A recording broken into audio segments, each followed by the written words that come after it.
comfortably zoned with the Zigzag Man in Alameda, California, pushing on the doors of life marked pull and fighting the unholy trinity as we go. Big business, organized religion, and government.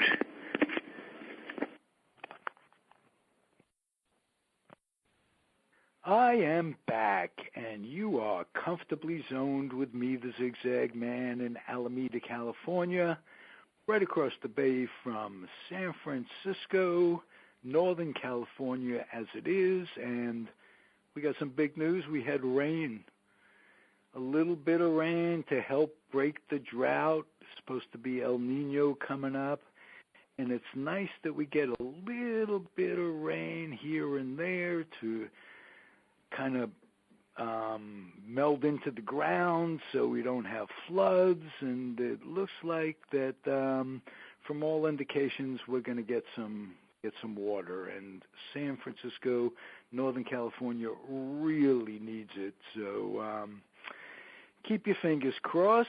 I'm having a good day. I am bi-coastal today via telephone with a Renaissance man, an author, a movie critic, a raconteur. He is Danny Peary from New York City. How are you, sir?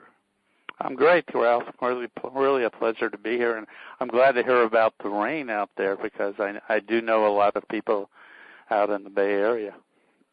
Yeah, you do, because you are an Oakland A's fan, an Oakland A's baseball fan from New York. Now, I follow the Oakland A's very closely living here.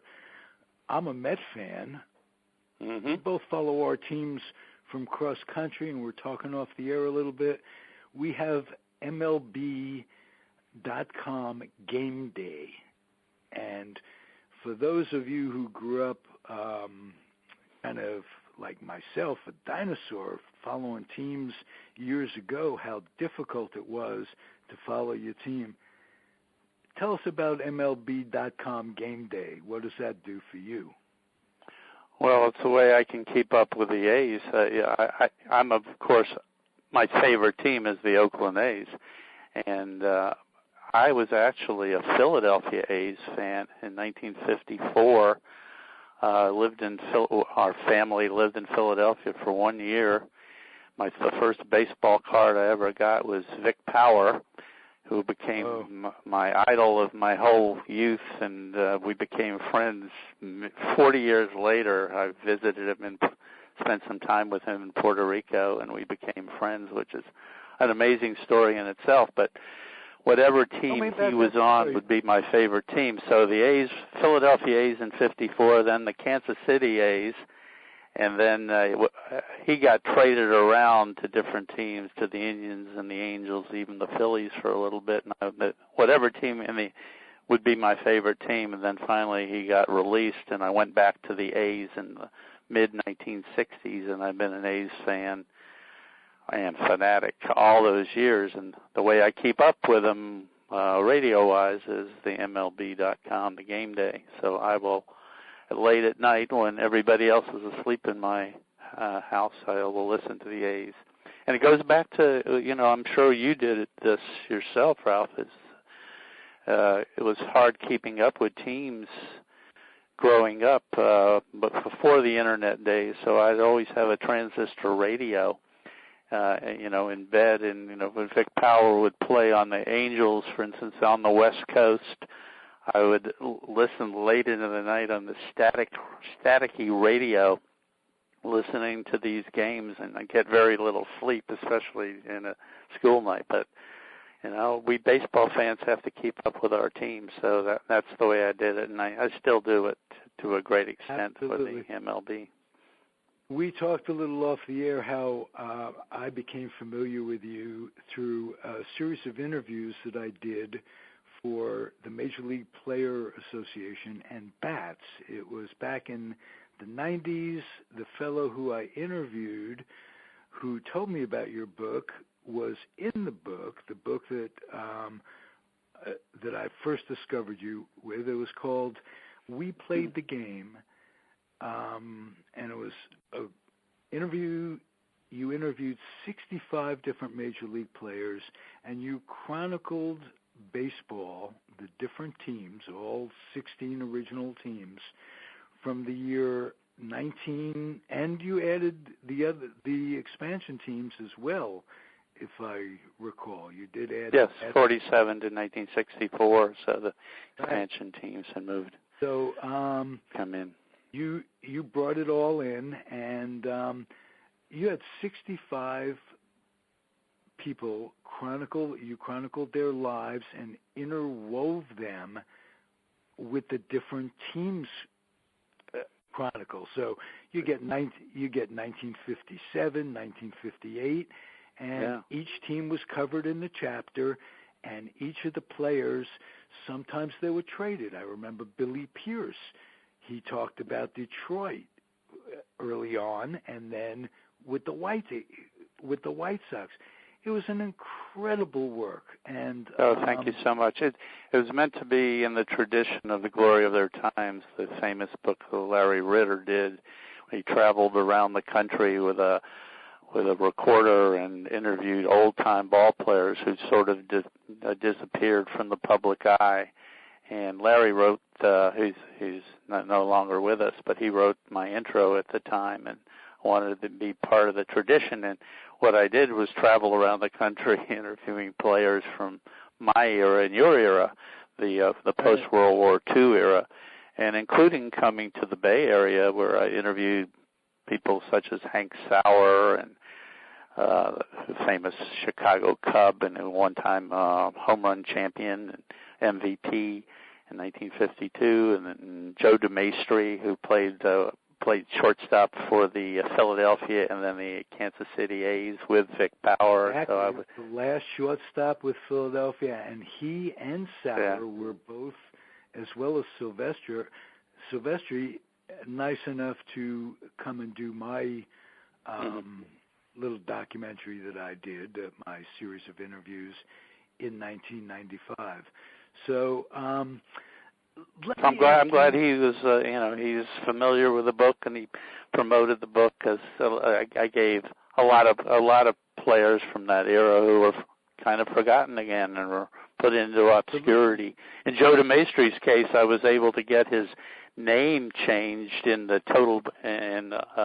baseball encyclopedia, because his name was always written as one word without a space between the E and the M. But so he gave me an envelope with his name on it to show the people at Baseball Encyclopedia, this is how I spell my name.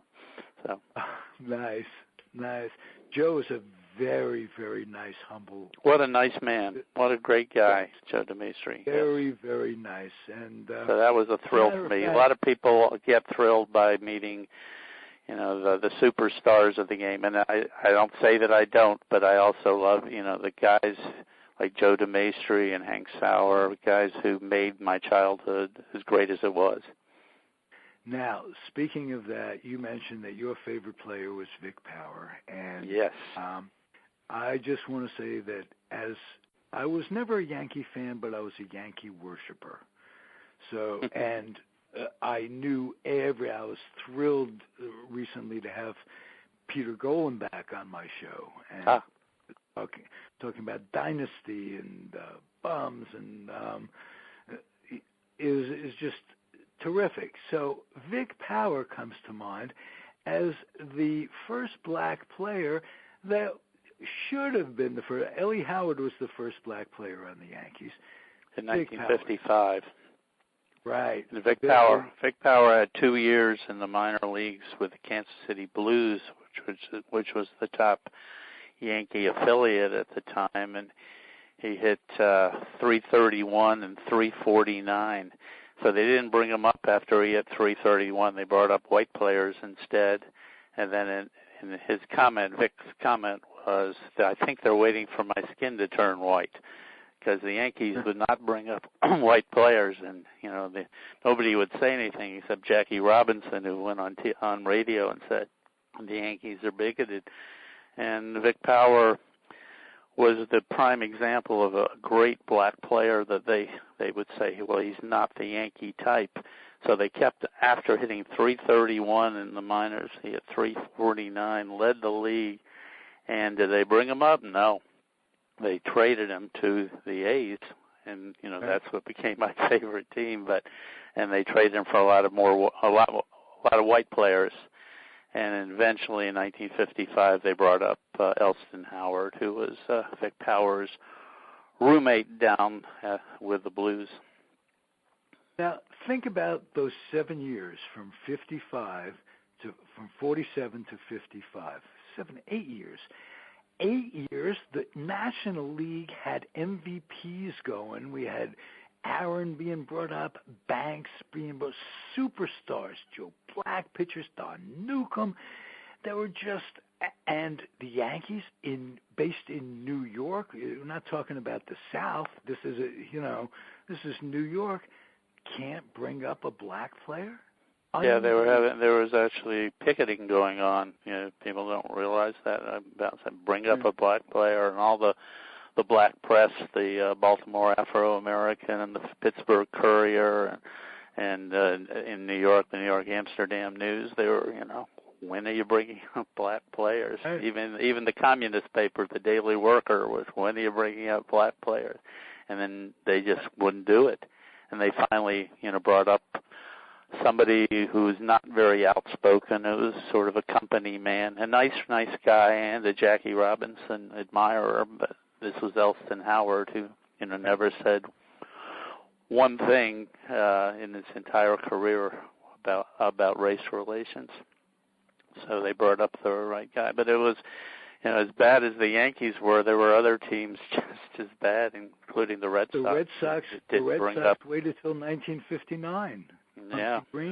And in fact, in the Bay Area, when I said I traveled around we played the game, I interviewed Pumpsy Green, who at the time was working at Berkeley High School, and he was the first black ever to play for the Boston Red Sox, and it took until 1959, and they had actually done a tryout with Jackie Robinson and two other players in 1945. They could have been the first to bring. They had Mays in for a tryout. And they could have brought Mays. They could have had everybody. All the entire Negro leagues were available to all these teams. So that took Branch Rickey and the Brooklyn Dodgers. And 46, they finally. Jackie Robinson finally played in Montreal in 46 to break the color barrier. Then 47, he was in the majors. But the other teams, the Phillies, the Tigers, they were just slow. They just didn't want to do it. Yeah, really a shame. And not only were they slow, but they gave Jackie an incredibly hard time. Teams St. Louis, Philadelphia, they were very hard on Jackie. Yeah, well, it was most towns. Cincinnati was terrible, but Philadelphia was awful. But it was even just the Phillies coming into Brooklyn. Ben Chapman is their manager in 47. Yes. Just the vile stuff that they said to these guys. We get you thrown out of a ballpark nowadays. They just could say anything they wanted with impunity, and the fans all over the country, they were vicious to the blacks who broke into baseball. It was really, you look back on it, it's just amazing what Jackie Robinson and Larry Doby. Pardon me? I could remember Leo DeRocher screaming epitaphs or whatever, black this and black that, and he looks up and there's his players, Monty Irvin was around them, just shaking their heads because really amazed. I don't think Leo DeRocher was a bigot though. He just did it to irritate. He and Jackie Robinson would go back and forth at each other. What happened was in 1948, Leo DeRocher, who had been suspended for a year in 1947. Jackie Robinson's rookie year, came back as the Dodgers manager in 48, and Jackie Robinson, who had been the rookie of the year in 47 and had broken the color barrier and was a celebrity all over the country, had been on the vaudeville circuit, actually in vaudeville, doing these performances and just doing one event after another and being invited to speak places. And after he would speak, he would eat. And he put on an enormous amount of weight, like 30 pounds. And he showed up at spring training way overweight, and DeRocher just went crazy about this and put Robinson in a rubber suit and kind of embarrassed him, calling him fat boy, and made him move back and forth and hitting grounders and trying to get him to lose weight. And Robinson was humiliated by this and never forgot it. So DeRocher, in the middle of the 48 season, moved over to the Giants in a really strange move, but he moved from the Brooklyn Dodgers dugout to the New York Giants dugout, and they continued having a feud for the entire time that DeRocher was the manager through 55 with the Giants, and they would say unbelievable things back and forth to each other. And Robinson was no angel in terms of bench jockeying either. So they went back and forth. I don't think DeRocher was a bigot as opposed to guys like Ben Chapman from the Phillies. No, he wasn't a bigot, but he'd do anything to upset the opposing team. Yes, you're exactly right. Well, Casey Stengel was the same. I mean, Casey Stengel was, the words that would come out of his mouth. I mean, they're about Elston Howard. We finally get a blankety. He can't run. He can't run. He's a catcher, for crying out loud. Yeah. But actually, Yogi was catching, and when he first came up, they were looking at Elston Howard played the outfield a little bit. Left field, yeah. Yeah, played some first base. Was that a deep team, though? The Yankees in the mid 50s and in the 60s, unbelievable. Winning 5 in a row, that still goes down, and doing it while DiMaggio retires and a new era of superstars come in right in the middle of a five-year streak of world champions. Hats off to the Yankees. Hats off. I hated them, but they were, and they were rooting for them was like rooting for U.S.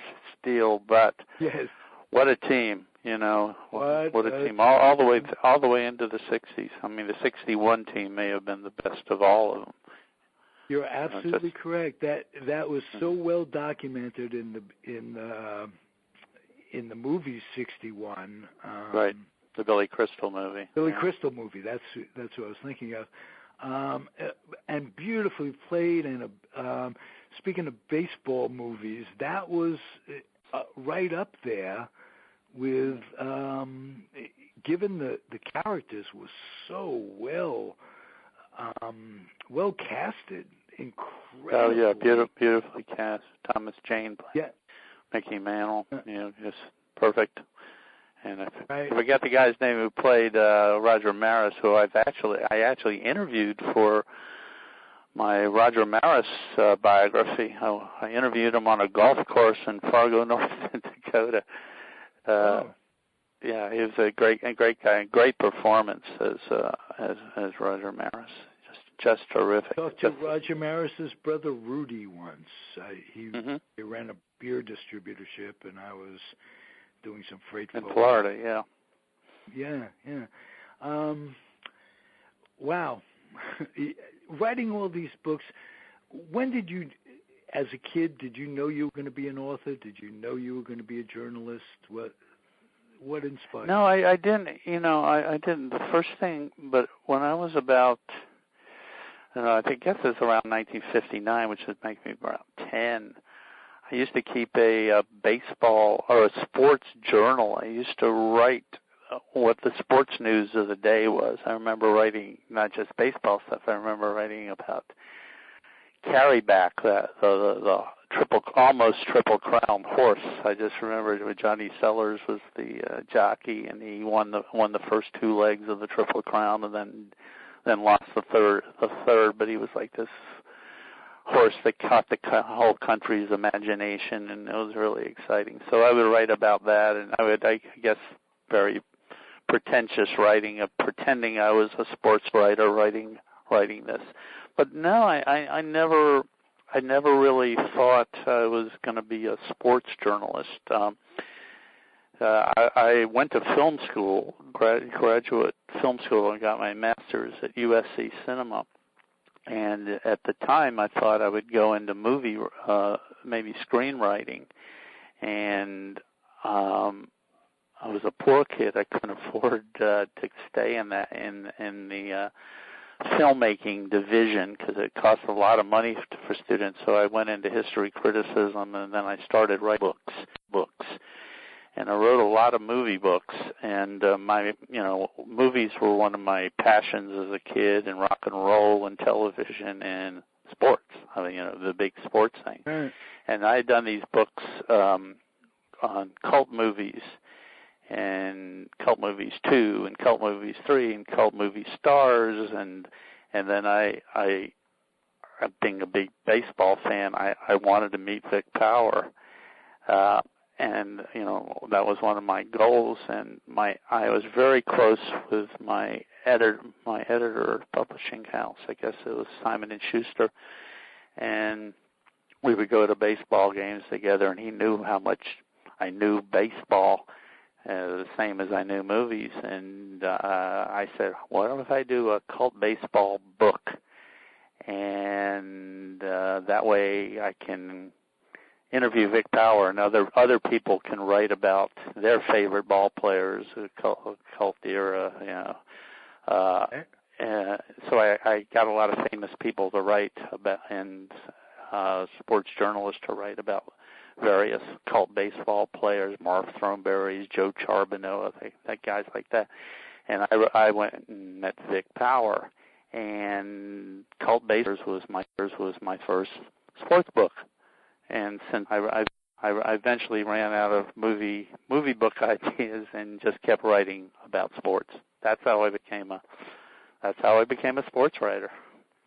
Beautiful, beautiful. What's your writing day like? Do you write when things occur to you, or are you planned out? I'll bet you planned out where you make an appointment with yourself to sit and write. Am I correct? I know my skills in turn. It's a different bad word to use, but I know I'm really good with deadlines. So usually when I have a book, I know it's going to be 12 months till my deadline. So I know how to pace myself, and including pacing myself, as I say, I'll need 2 months in the home stretch to do all my work. So 2 months leading to the deadline, I won't breathe, just work. But until those 2 months, I'll set aside a certain amount of time each day. I'm a good nighttime writer, which is great during baseball season because I can, as we said, I can listen to the A's game and work.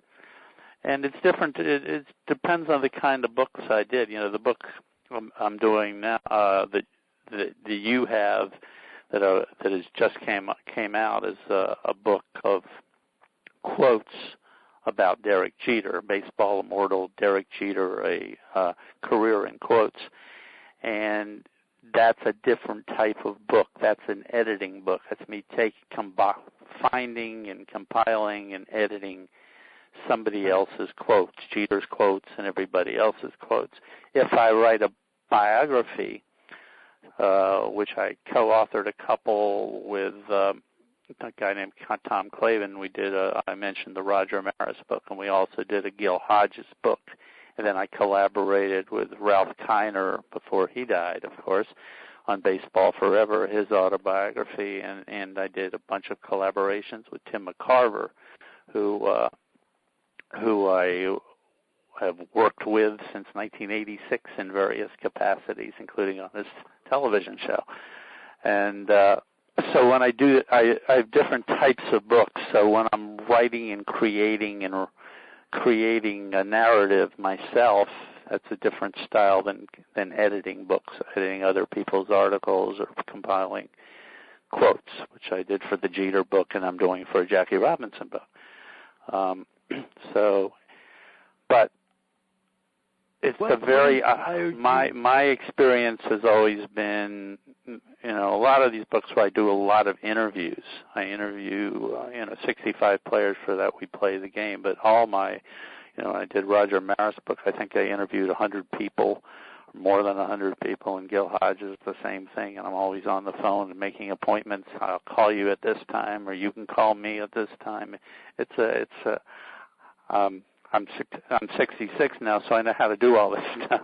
But it took a while. Right. But I'm confident I can pull these things off. But they're all challenges, and I do spend a lot of time by myself at a computer. It used to be at a typewriter, but it's now at a computer. Okay. Now, you're a film guy and a baseball guy. And we talked a little bit off the air about a movie with Edward G. Robinson. You stumped me on this one. As I said, It's called Big Leaguer. I just found it. Oh, Big Leaguer. I do know that one. Okay, 1953. Edward G. Robinson plays it's set in spring training, and he's a manager in the minors. Mm-hmm. And he's basically, it's a story of a guy named Hans Lobert, who was a third baseman and a coach, a training coach, it says. And E.J. Robinson, they had him dressed in a New York Giant uniform that was, you would think it was the New York Giants.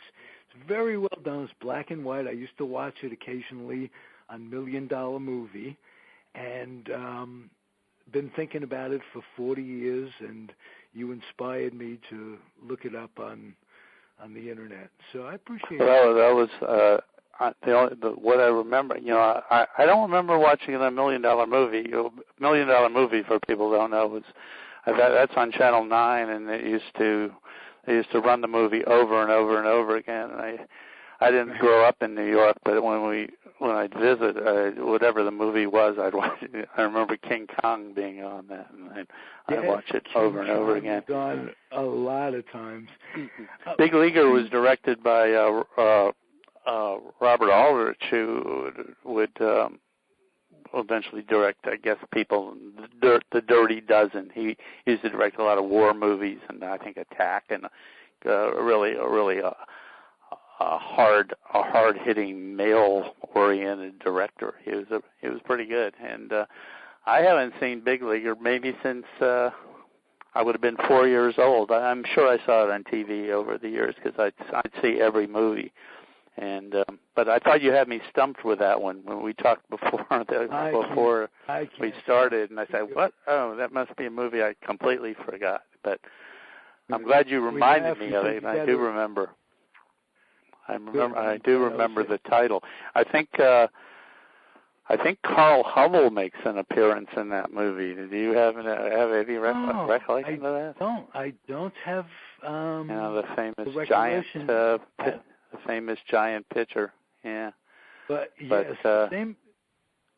And just as long as we're talking about changes in baseball and baseball over the years and how it evolved a little bit, Carl Hubble worked after baseball. The Giants employed him for many, many, many, many years, but there was no pension in his days. Carl Hubble died virtually penniless. And he was a tremendous front office guy, tremendous administrator for them, scout and all that.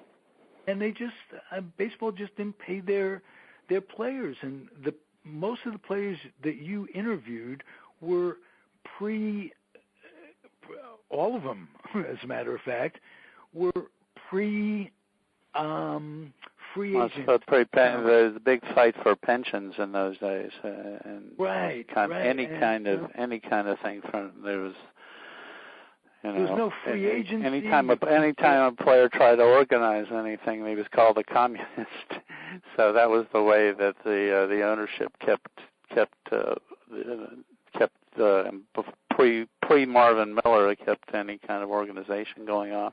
There was a little bit with Ralph Kiner involved, and Bob Feller and Robin Roberts try to create a players union, and eventually it got some power and turned the tables on the owners. But you're involved with bats, and you just see how poorly all these ball players were. Even stars, how poorly they were treated by the ownership when the ownership was allowed to do whatever they want in those days because of the reserve clause. They were never benevolent toward the players. They got shipped over and over again. Pardon me? Hank Sauer. If you mentioned Hank Sauer. I love Hank Sauer. What a nice man Hank Sauer was. Wow. Yeah, and he was indeed. He gave me a wonderful interview. A tremendous guy with a great sense of himself over all those years.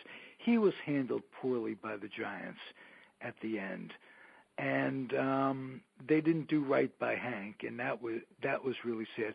But my point was, he spent like 7 years in the minors, backed up, because in those days the teams had you, and if they didn't use you, they put you in the minors. You couldn't get out of it, and there were no agents. Players did not have agents who could, who could lobby for the players and say, if you don't bring them up, I demand you trade these guys, or you can have a hard time getting a contract with any of my players who are in the majors. That kind of thing. They had no leverage at all, and it was terrible for them. So Hank Sauer was such a good guy. How has the internet changed your life as a writer in terms of because paper is... It's great for research. I mean, I used to be someone who would be in dusty library basements and looking at microfilm and ruining my eyes, and I spent a lot of time in libraries, to do all these books over the years. Because I started doing writing books in like 1981, somewhere in there, and actually 1978, I think, is my first book. So I spent a lot of time doing research, going through files and things like that. I can, for instance, as the writer for the Tim McCarver show, I can basically do all my research on the internet. When we have guests coming on our shows, I can pretty much find everything about them on the internet. Enough so Tim will have all his ammunition to do a really good interview. But in the old days, I'd have to go to the libraries to research these people. So it's a huge difference. And in books too, just writing and being able to move material around without, just copy and paste a paragraph and move it to a different chapter. That was like a big ordeal in the old days. Not anymore. Oh, right, exactly. But some people, I being the age I am, a lot of people I know who are writers from my era or older than me still use typewriters. It's a hard habit to break. Luckily, I broke it, but my wife still has memories of me, working at the typewriters, sitting at dining room table just all day long and typing and into the night and all that stuff. And it's a lot easier to work on the computer. And it does have its problems. In the old days, I used to always lose all my information by kicking out something from the socket, pulling out the wire accidentally, or doing something. You always lose material, which you want to kill yourself for. And that could be in today's day and age too. I mean, yeah, it can happen. It doesn't happen as much, but I guess my feet aren't as active underneath a computer to pull out wires. But yeah, there's always problems. There are problems that can go on. Did you ever get into a writing project and you're about halfway through and it's just not working? No, I haven't. I'm very good at planning planning out a book. I kind of know what I'm going to do. I mean, things change as you work through the book. I am sure I've written. It's more in terms of when I've written articles, and then there's a lot of times when I'll say, "Boy, this article is pretty bad," or I started in the wrong place, and I'll have to just completely revise it. That's more likely than with my books. My books are pretty. I kind of know how to do the books at this point, although some of them were unbelievable challenges. Some of the epic books that I did, a lot of these oral histories, there's a lot of things change. But more in articles, that's a good question. I hadn't thought of that. Nothing ever goes perfectly smoothly. You know, there's a lot of frustrating times, but most of the problems you have is deadline, you know.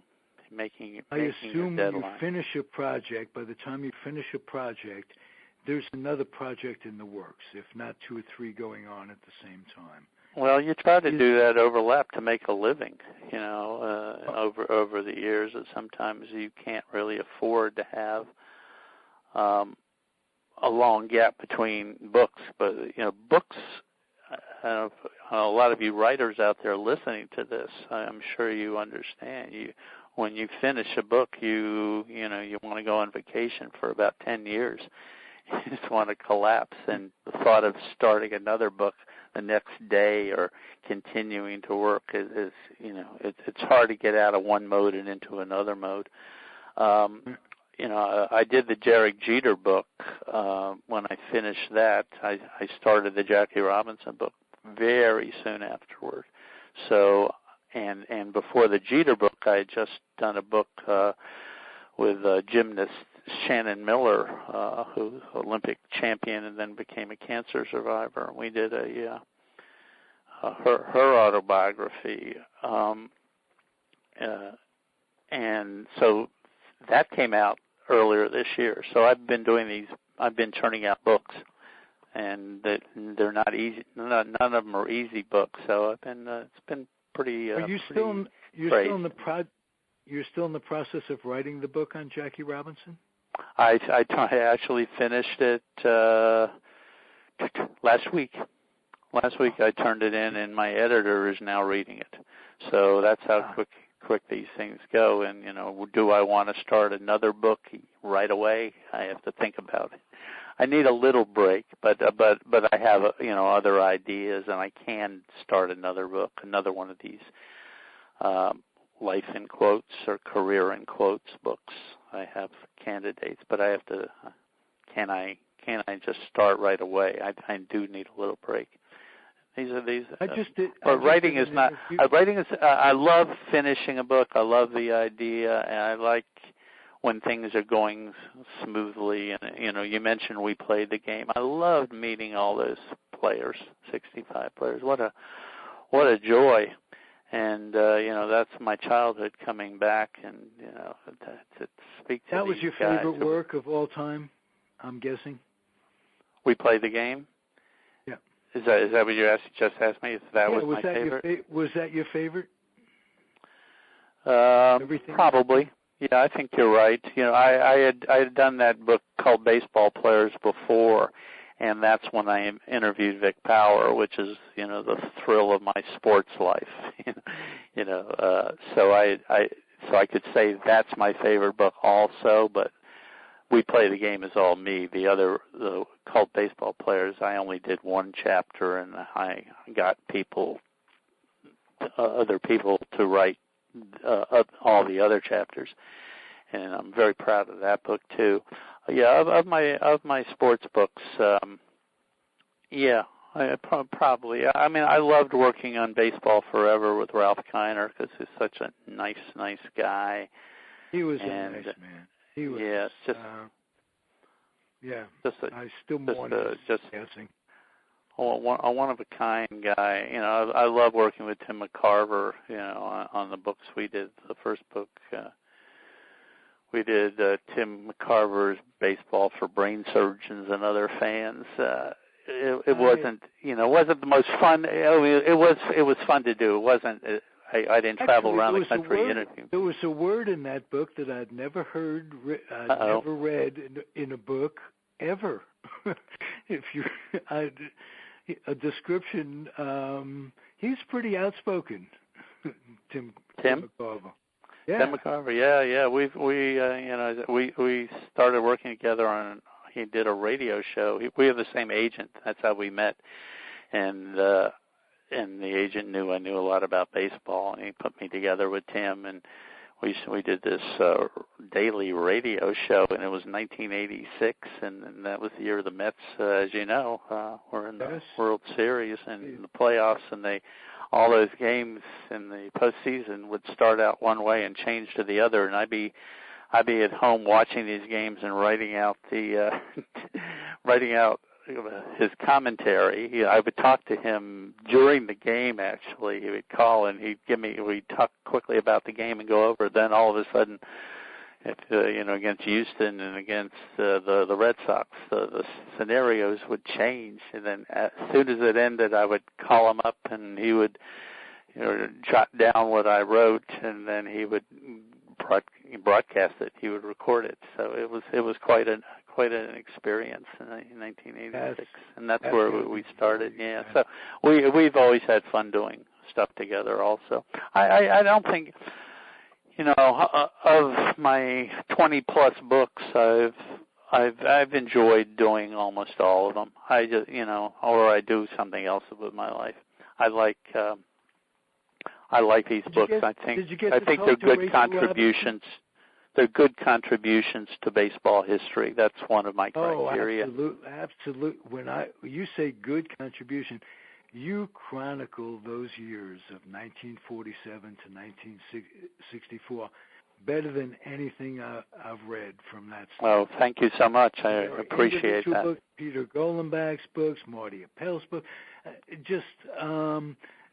they're all terrific. I just can't get over and haven't been able to get over just how informative and what a reference book, though. Somebody. Yeah, I was telling you that the New York Times always uses quotes from those books in their obituaries. The New York Times obituaries are very famous and prominent, and that's what people read. So it's always, I'm always delighted. I'm always sad the player died, but I'm always happy to be associated with that player in any way. Well, the thing I remember most was Charlie Silvera's quote on the three Yankee pitchers of Rashi, Reynolds, and Sane. And he said they should go into the Hall of Fame as a trifecta. I remember that. Eddie Lopat was also there at Eddie the Lopat, time. Right. The junk ball pitcher, yeah. Yes, indeed. He was, those Yankees, Whitey Ford came in, too, in 1950. Yeah. Well, it always seemed unfair. I mean, all us non-Yankee fans, where do they get these guys one after another? They had a great scouting system. They could afford them. Sitting around in the schoolyard, and the Yankees acquire Bud Daly from Europe. Yeah.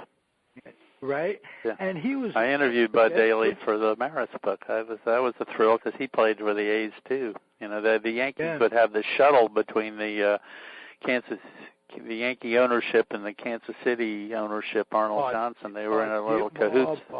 Dittmar, Bob Cerv, yeah.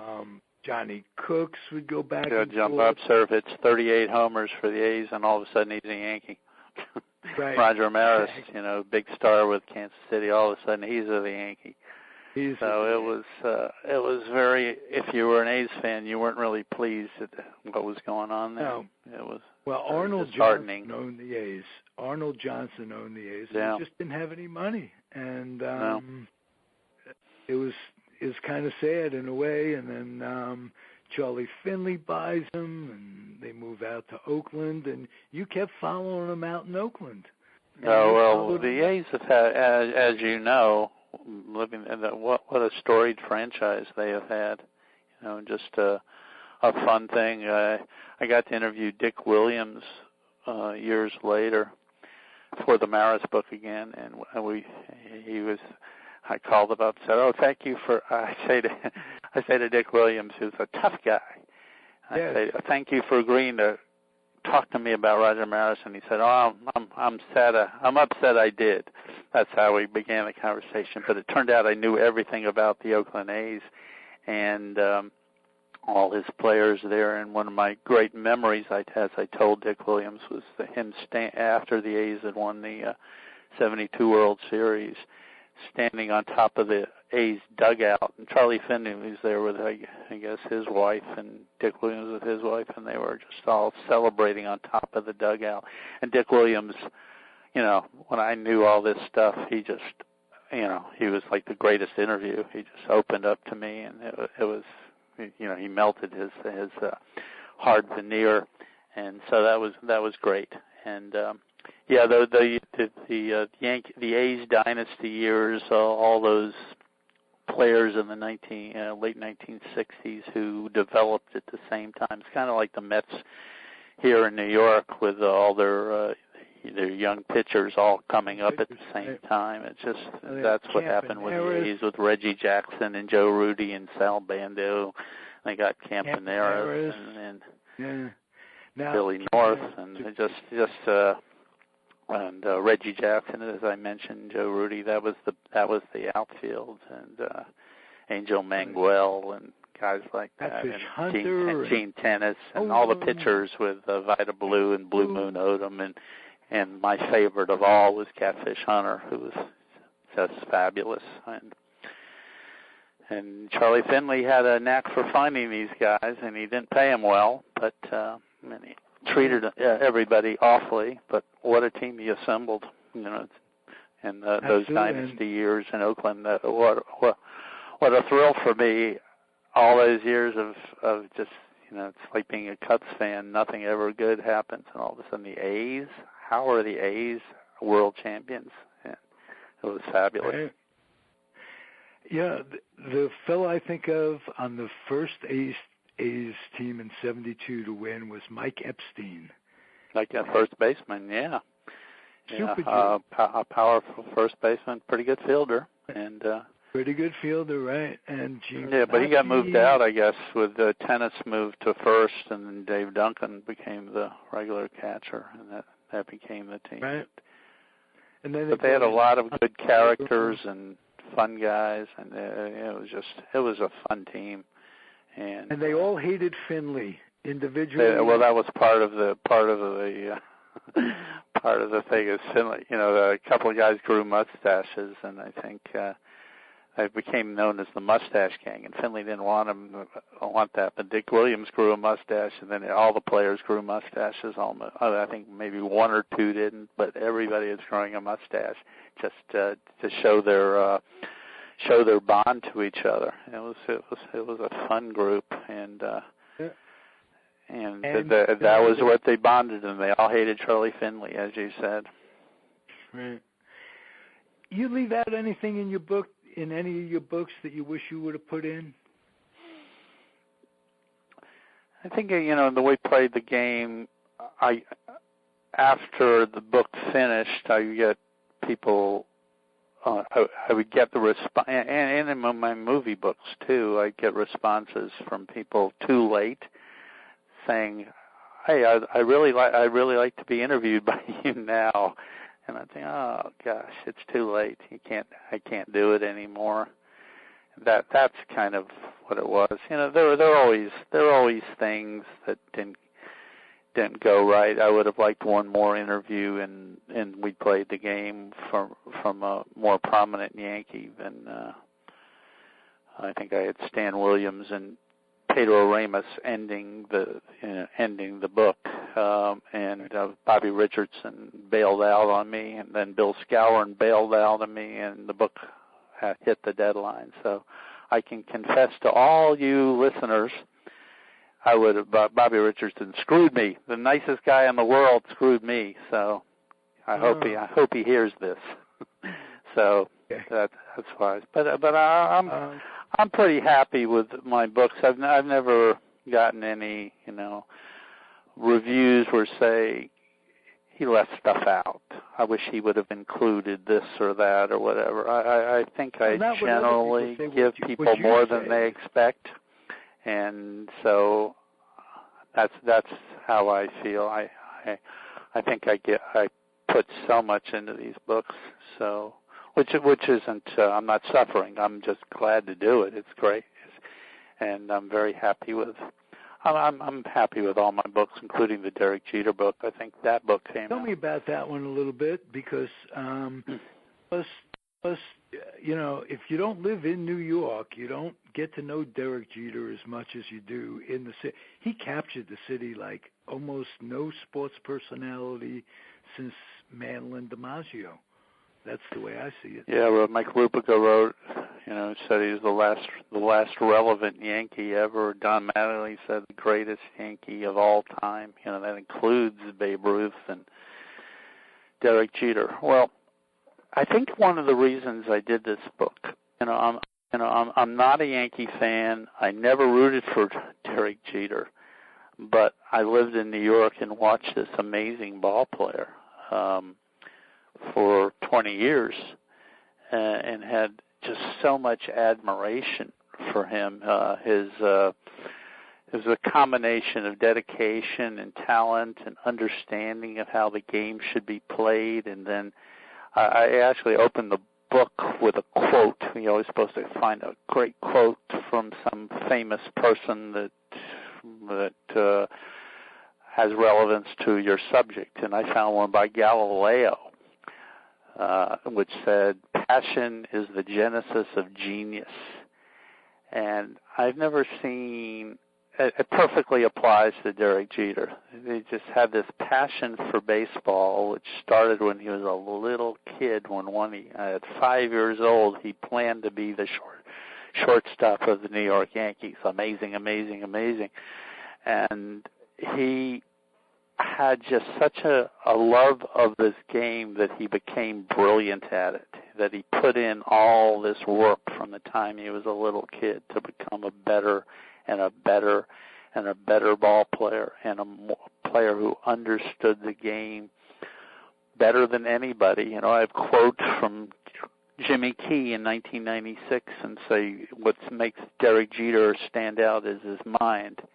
And then Jorge Posada, 2008 or 2010, he said nobody has a mind like Derek Jeter. So there's all those years passed, and the same thing is being said, this mind thing. So he was like a perfect ball player, and I admired him so much. We Oakland A's fans suffer still about the 2001 fielding play he made on the Terrence Long hit, but I did these books prior. I mentioned before biographies of Roger Maris and Gil Hodges, and one of the primary reason for me, is as somebody who grew up in the 50s, like you did, watching the baseball, and we witnessed how good some ball players were. We watched with our eyes, and we saw that Gil Hodges should be in the Hall of Fame, and we saw how great Roger Maris was. We watched that, and over the years, there's been this revisionist history, and they became, instead of great ball players, good ball players. They weren't good ball players. They were great ball players, and I try in those two books to build back the case of who these guys were when they played, and they were great. And with Derek Jeter, right now, you don't have to think, everybody realizes Derek Jeter was a great player. But what about 10 years from now? And people say, I don't understand why Derek Jeter was so popular and so famous, because, he had all these hits. He had 3,465 hits, but a lot of the records he set were just because he played for a long time. And I know there were a lot of people who didn't think he was that great a fielder and thought he was overrated. And so as the years go on, a reputation gets tarnished. And I just thought, as I said, I'm not a Derek Jeter fanatic.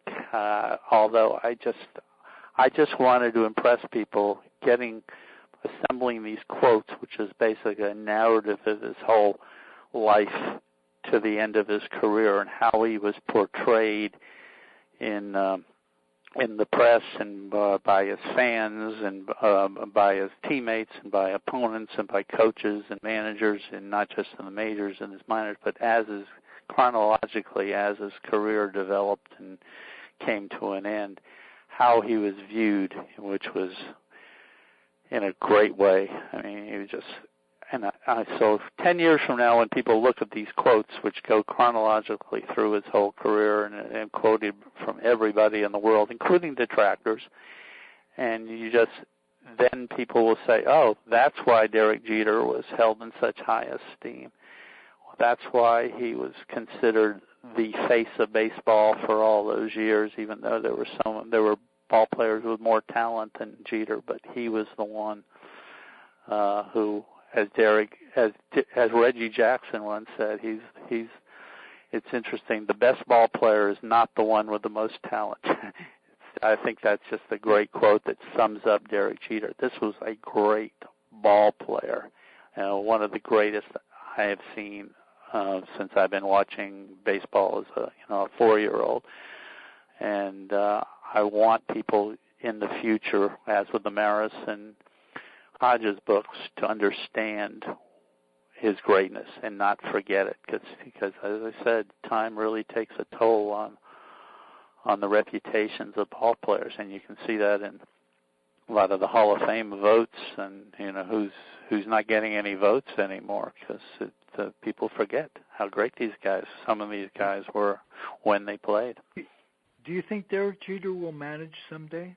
Will he manage the Yankees? He doesn't want to manage. His whole goal for years has been to own a team. It's hard to picture him not owning the Yankees, but I don't know if he'll ever get an opportunity to do that. It's like Magic Johnson in basketball can't ever own the Los Angeles Lakers, so he'll go elsewhere and own. And Michael Jordan can't own the Chicago Bulls, so he's owning Washington. But he's always part of the reason he admired George Steinbrenner so much, and they had got along so well, is he always wanted to be in charge. Jeter, whatever he does, he wanted to. His quote is, "I always want to call the shots," and that's how. And he wants to be a winner. And he's obsessed with winning, which is one of the things I admire about Jeter. And one of the things that interests me about Derek Jeter is his obsession with winning. The guy who says if you don't win the World Series, you're a failure. That kind of thing, which I think is carrying it too far. But I understand what it takes to be a winner from really reading about and watching Derek Jeter. And Shannon Miller was the same thing in gymnastics. What does it take to be a winner? And she knew, and he knew, and it's kind of fascinating that these people. So anyway, he wants to be an owner. That's his goal, and I'm sure he'll be able to do that, because what group of people putting together a package to buy a team wouldn't want to have Derek Jeter as part of your team. And so I think that'll definitely happen. His image is impeccable. I mean, he just impeccable, has incredible image in the public eye. One of the great quotes, I think the definitive quote from Derek Jeter, and one thing that's interesting, Ralph, is over the years is Derek Jeter will say something in 1997, and he'll say the same exact quote in 2002, and he'll say the same thing in 2008. Which is one of the reasons reporters never thought he was a particularly good interview.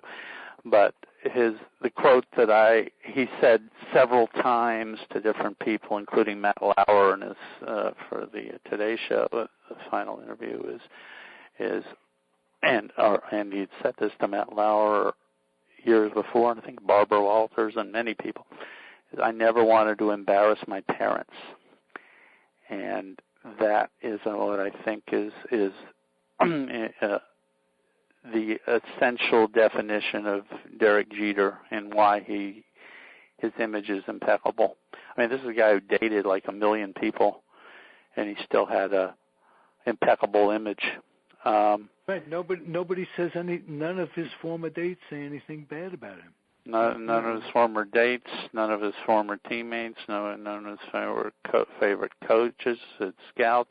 He still calls. He'll meet. As a product. He's a product of his parents, who had military background, and I mean they were. I don't want to make them sound like mean and disciplinarian. But there was a lot of discipline there, and he'll still call those coaches and scouts that he met when he was an 18-year-old or 20 years old and come up through the Yankee system. He calls them Mister. It's still that same respect. It's what his parents taught him to do. If you speak to your elder, call him Mister. And Jeter always did this, and he's never changed. And when Jeter is respectful to you, you don't forget it. There's like an umpire who says, Derek Jeter was once walking by me when I was with my teenage kids, and then I introduced Jeter to these kids, and he spent 10 minutes talking to them.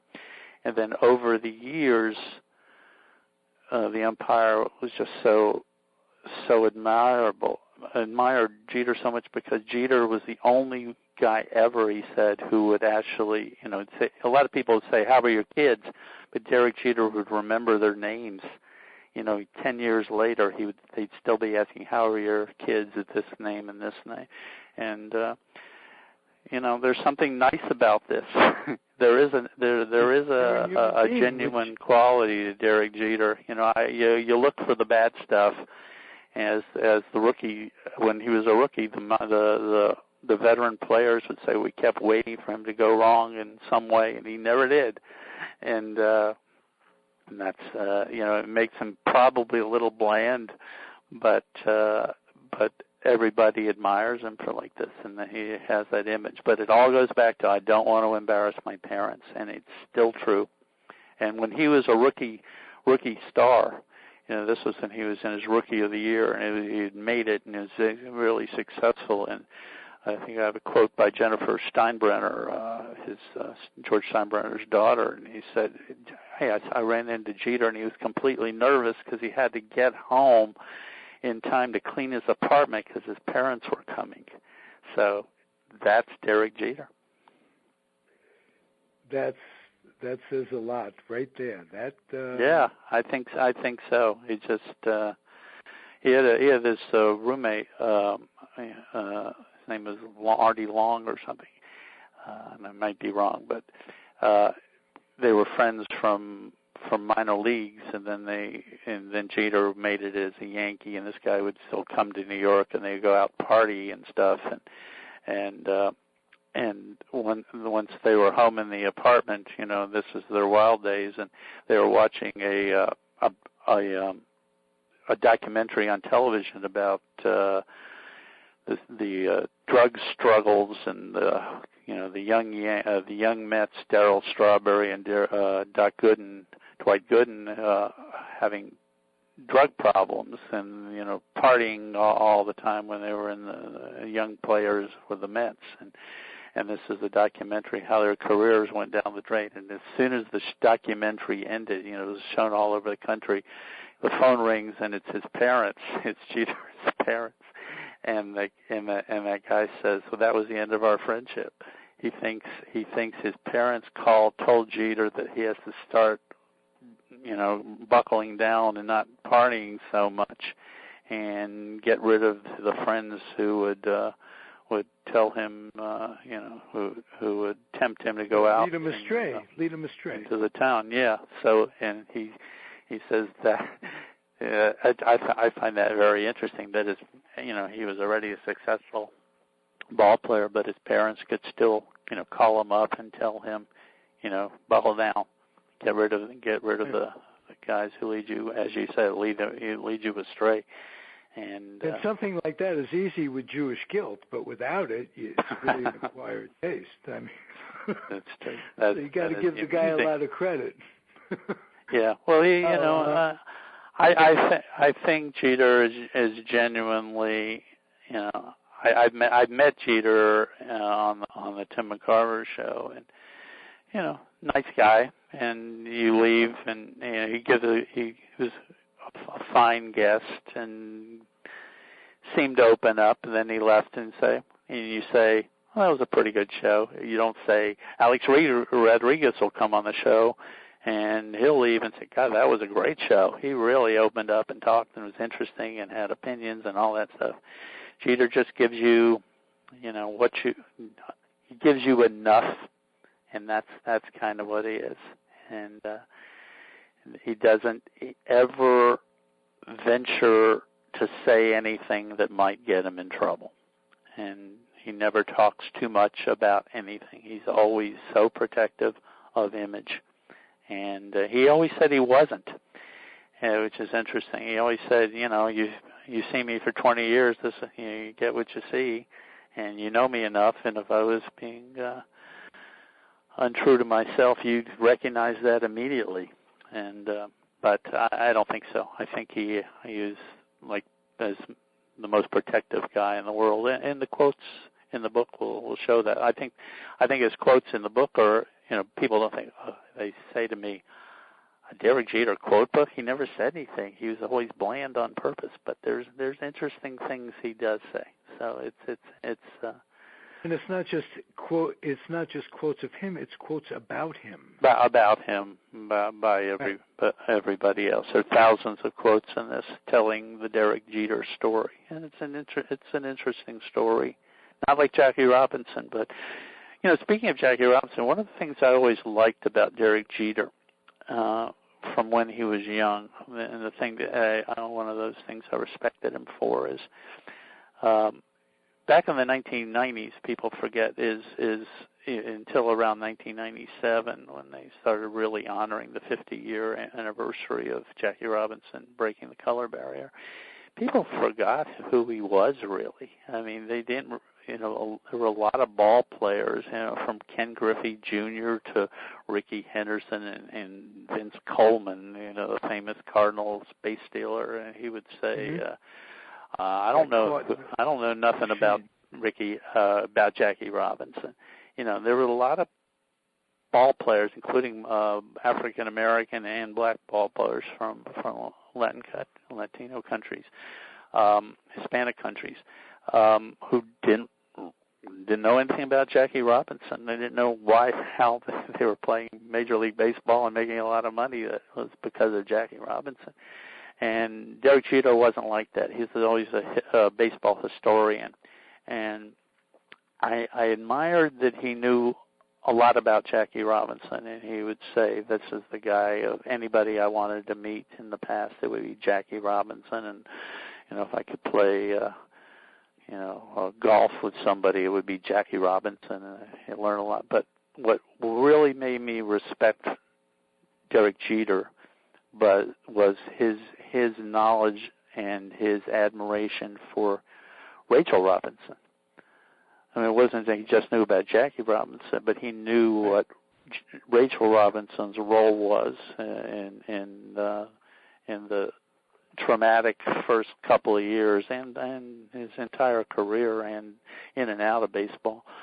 And Derek Jeter was very aware of this and has participated in dinners at the Jackie Robinson Foundation and has given his time and effort with that. And he's always said just the nicest things about being able to meet Rachel Robinson. And did you get to interview her for your book? Yes, I've met Rachel Robinson a few times, and the first couple of times were on the Tim McCarver show. She came on the show, and then I interviewed When she came there, this is one of my and then later I interviewed her at the Jackie Robinson Foundation for my Gil Hodges book, because Joan Hodges got me. They're friends, and it was easy. It was actually very easy to get an interview with Rachel Robinson, and one of the thrills of my life, by the way. Rachel Robinson is one of my heroes. But my great moment. Is she at peace, Danny? She's. This was before she was excited at the time because they were about to make the 42 movie, so she was excited. She seems to be. She's always she's very calm woman, and she doesn't get angry at anything. My conversation with her when the McCarver show, she came on with she's gone twice. Once with Lynn Coleman, once with Joe Morgan. And Joe Morgan is very active at the Hall of Fame. And after the show, I was just standing with Rachel and really being thrilled and just talking to her about Branch Rickey and whether she thinks he was altruistic in signing Jackie Robinson, or if he had ulterior motives, basically financial. And I was talking about that, and then she admired Branch Rickey. She admired Branch Rickey. She thinks he did. Jackie Robinson admitted that part of the reason the signing was because of financial reasons, but he's the only one who, carried it through, and he did it at great expense to himself. And Branch Rickey had his own health issues dealing with this, and it was an ordeal for him too, and he carried it through. And they both think that Branch Rickey had good motives. On the other hand, I did the book with Ralph Kiner, who hated Branch Rickey. Thought it was like the worst person ever. But anyway, as I'm talking to Rachel, I said to her, and I'm not the first person who's ever said this, because other people have noted this. I said Jackie's Hall of Fame plaque, which is from 1962, doesn't have any mention that he broke the color barrier, which is pretty odd. And, as I said, she doesn't have any anger or reaction. Her eyes didn't become wide and say, they didn't put it on. She said, well, he wanted to be recognized at the time just for his ball playing, that was good enough to be in the Hall of Fame. So the plaque was suitable for the time. And Jackie was very happy not, just to have the plaque the way it was. And Joe Morgan standing behind us, and he said, what? He had no idea that there was no mention of the color barrier, so he wrote it down, and they changed the plaque. He went back to the Hall of Fame, and they changed the plaque, and they added the color barrier thing. So that is as I told Rachel when I spoke to her about during the Gil Hodges book. I said, I'm the reason for that. Our talk there was overheard, and he went and changed it. And she said, okay. So she was happy about it, but well, what is he talking about? But she was ecstatic, but you sat in on that. Was basically history right there. That was a moment. Yes, that's my one. That's my legacy. Besides my books, I think my books are part of. I'm in library index. Besides my books, he says modestly.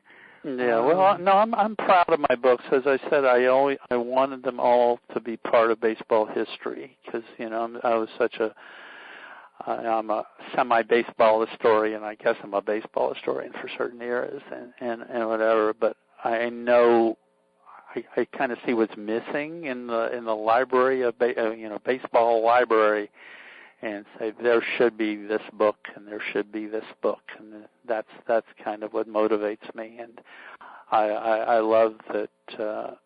I love being when my books are recognized by other historians and baseball historians and whatever, because I do think they have value, and it drives me crazy when people don't know my books exist, that kind of thing, which is right. Which is kind of So that's why I'm happy that we played the game, because it's not that it didn't sell any copies, but there are a lot of I'll look at a lot of bibliographies on various ball players, and my book will not be in there.